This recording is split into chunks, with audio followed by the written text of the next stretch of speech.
राधे राधे दोस्तों। कैसे हो आप सभी लोग। आशा करती हूँ आप सभी लोग अच्छे होंगे, मस्त होंगे। दोस्तों आज की जो कहानी है वो बहुत ही मज़ेदार है। तो चलिए दोस्तों कहानी शुरू करते हैं। एक समय की बात है, राजस्थान के रामदेवड़ा गांव में नारसिंह साहूकार रहता था। साहूकार को छोटी छोटी बातों पर गुस्सा आ जाता था। उसका एक नौकर था छंगा। छंगा के एक पाँव में 6 उंगलियां थी, इसीलिए उसको सब छंगा बोलते थे। एक बार साहूकार की पत्नी अपने पीहर गई हुई थी। घर में नारसिंह और उसका नौकर छंगा ही थे। साहूकार ने एक दिन छंगा से दोपहर के भोजन में चूरमा बाटी बनाने के लिए बोला और स्वयं बैठक में गद्दी पे चला गया। अभी पूजा अगरबत्ती कर ही रहा था कि हाथ में मटके लिए छंगा आया और बोला, मालिक घर में घी नहीं है, पैसे दे दो। पैसे लेकर वह बाजार से घी लेने चला गया। घी की मटकी दुकानदार को देकर वह मदारी का तमाशा देखने लगा। तमाशा समाप्त हुआ तो उसने घी के पैसे दिए और मटकी लेकर घर आ गया। साहूकार ने छंगा को आते देखा तो पूछा, घी ले आया? इधर ला, जरा चक्कर तो देखो कैसा है। साहूकार ने घी निकालने के लिए उंगली हांडी में डाली। ये क्या, ऊपर ऊपर घी था, नीचे दही भरा था। साहूकार ने साहूकार का माथा ठनका। किस बेवकूफ से पाला पड़ा है, मेरे पैसे लूटा आया। क्रोध में साहूकार ने पास में पड़ी छड़ी उठाई और तड़ातड़ 10 5 छंगा के जमा दी। चंगा करा उठा। उसने मन ही मन कहा, एक दिन देख लूंगा। ऐसे ही कुछ दिन बीतने पर साहूकार ने छंगा से बोला, आज मुझे दावत में जाना है, मेरी नई मौजरी में तेल लगाकर रख देना। जी मालिक, छंगा ने उत्तर दिया। शाम को साहूकार ने अंगरखा पहना, पगड़ी लगाई और तैयार होकर छंगा को पुकारा, अरे ओ छंगा, मेरी मौजरी लेकर आ तो। छंगा तुरंत तेल का कस्तरंद लेकर उपस्थित हो गया। ये क्यों लाया है? साहूकार चिल्लाया। ये रही आपकी मौजरी, छंगा ने कहा। कहाँ है? यहाँ तेल के इस कनस्तर में है, छंगा का जवाब था।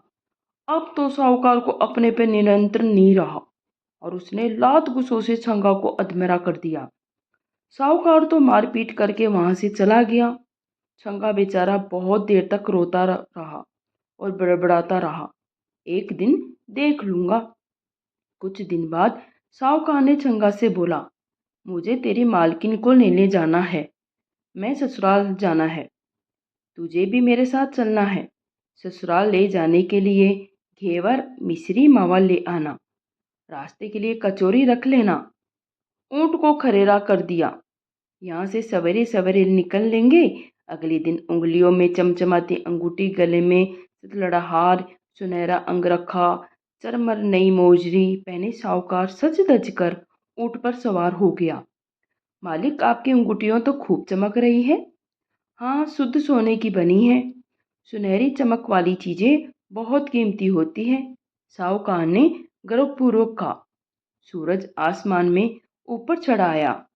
साहूकार ऊंट पर सवार आगे था, पीछे पीछे छंगा सामान उठाए बेचारा पैदल ही चल रहा था।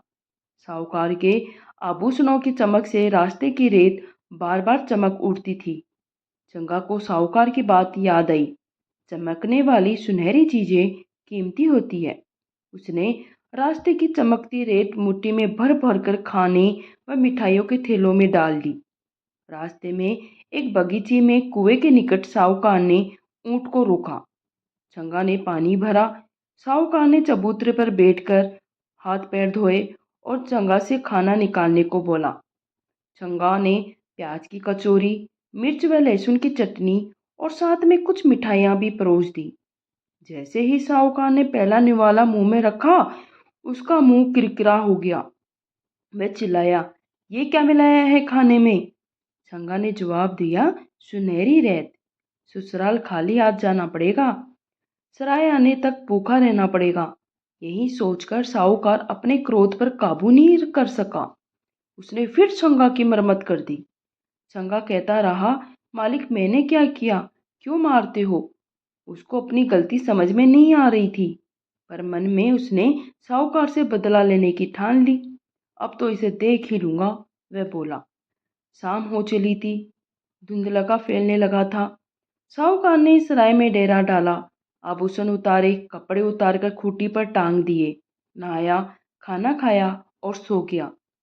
साहूकार को सोता देख छंगा को बदला लेने का मौका मिल गया। उसने साहूकार के आभूषण व कपड़े पहने।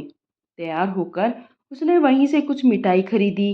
वह ऊंट पर सवार होकर साहूकार के ससुराल जा पहुंचा। एक वहां जाकर बोला, मैं तुम्हारे जुआई का मित्र हूँ। तुम्हारा जुआई पागल हो गया है और बिना बताए घर से निकल पड़ा। मैं उसे ढूंढने निकला था, 2 कोस दूर एक सराय में पड़ा है। सुनते ही सब लोग दौड़ पड़े। वहां जाकर देखा, जुआई सा खाली झांगियां पहने लेटे थे। अपने ससुराल वालों को अचानक सामने देख साहूकार बड़बड़ा गया। कहना कुछ चाहता था, मुंह से निकल कुछ रहा था। उसने कमरे में इधर उधर देखा। उसके आभूषण कपड़े वहां नहीं थे। छंगा कहीं भी दिखाई नहीं दे रहा था। सास ससुर ने दुखी मन से बड़ी कठिनाई पूर्वक साहूकार को ऊंट गाड़ी में बिठाया और अपनी हवेली ले गए। वहां पर दूसरे कपड़े पहनाने लगे तो वह चिल्लाने लगा, मुझे नहीं पहनने ये कपड़े, मैं ऐसे ही रहूंगा। जबरदस्ती गले में कुर्ता पहनाया गया।